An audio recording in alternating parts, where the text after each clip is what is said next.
Sige ko magkikipin. Ayun o. Ay, si Cubong, pagupit ngayon kay Bradnilo. Yan. Yun. Maboy mga lupon.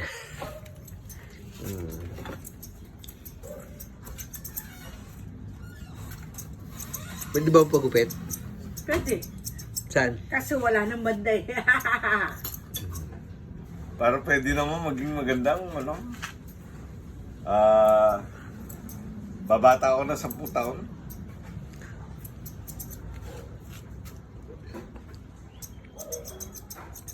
Sa mga gusto magpagupit, ito lang po sa aking brad. Sa aking kapatid, Bradnilo. Yan. Cubong, smile. Cubong, ano masabi sa mga lupon? Mga tropa.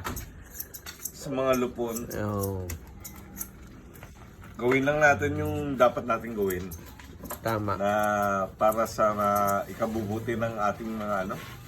Ng ating mga constituents. Oo. Kung merong mga kaso, di gawin natin yung dapat natin gawin na para mapagkasundo. Yun lang naman ang gusto ko eh. Magkaayos, no? Magkaayos lang. Magkasundo ang bawat panig. Yun. At ano, di ba happy ang lahat pagka gano'n? Yung project mo sa, ano, sa t-shirt, ang masaya mo? Yung project sa t-shirt, Yung sa sabli. yung subli na para sa mga lupon Oo. is idadano natin kay Kap kasi para hindi naman may babay pa si Kap. Oo. Pero meron mga design na. Okay na. As of ngayon, wala pang napapag-usapan na Wala pang klaro. wala pa napapag-usapan na ano Ayun. na design para doon. Pero siyempre, tutuloy natin si Kap. Yung merong ganyan at merong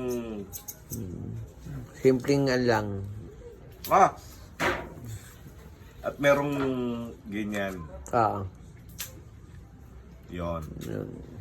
The best. Kap, Makmak, mahal na mahal kita. Yun.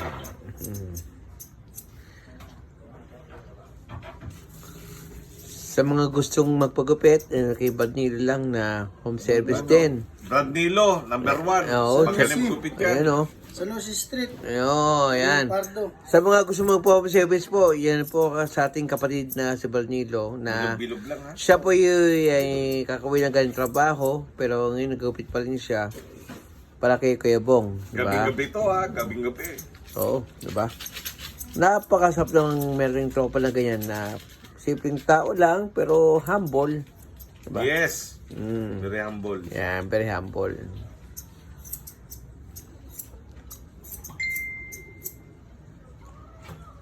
Pero pagupit. Wala ka na papagupit. Ano, pagupit ba?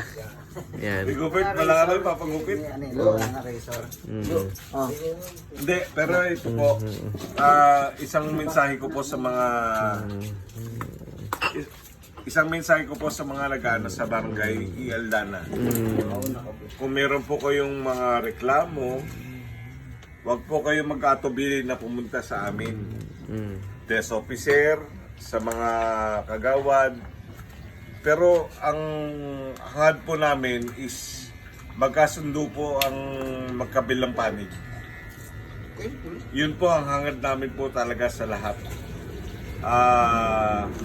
Kung magkakaroon po ng hindi pagkakasunduan, ginagawa po namin lahat ng paraan upang kausapin ang magkabilang panig bago po kami magharap.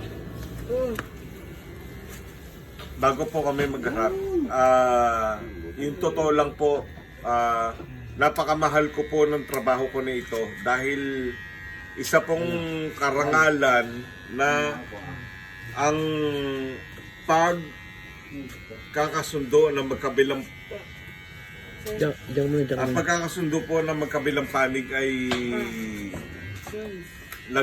maging isang achievement po sa aming mga lupon dahil blessing po sa amin yan. Blessing po din po kay Lord na mapagkasundo po namin na magkabilang panig. Kung kayo po ay maidudulog sa Ialdana na mga reklamo, wag po kayo magkatubili. Wag po kayong matakot, wag po kayong magdalawang isip dahil po ang ginagawa po namin ay hindi po para sa akin po sa sarili ko. Hindi ko ho hinaangad yung sweldo. Yun po, ang hinaangad ko po ay serbisyo publiko para po sa lahat. Yun lang po, maraming salamat po. Yes, masabi ko kay Bong. Ayun, By batchmate Jason. Kamusta mo? Okay lang po. No comment. Say down, Yan. No. Maraming salamat po sa pag-watch my live and my YouTube channel is Supremo Kwek. Nangangalay na isa oh. My page, Supremo Galan 1968 at Rigbo Sarilla, may FB. Oy, send stars ha? Mm. Send stars para kay Supremo Kwek. Maraming salamat po. Thank you po. Thank you. God bless po sa lahat.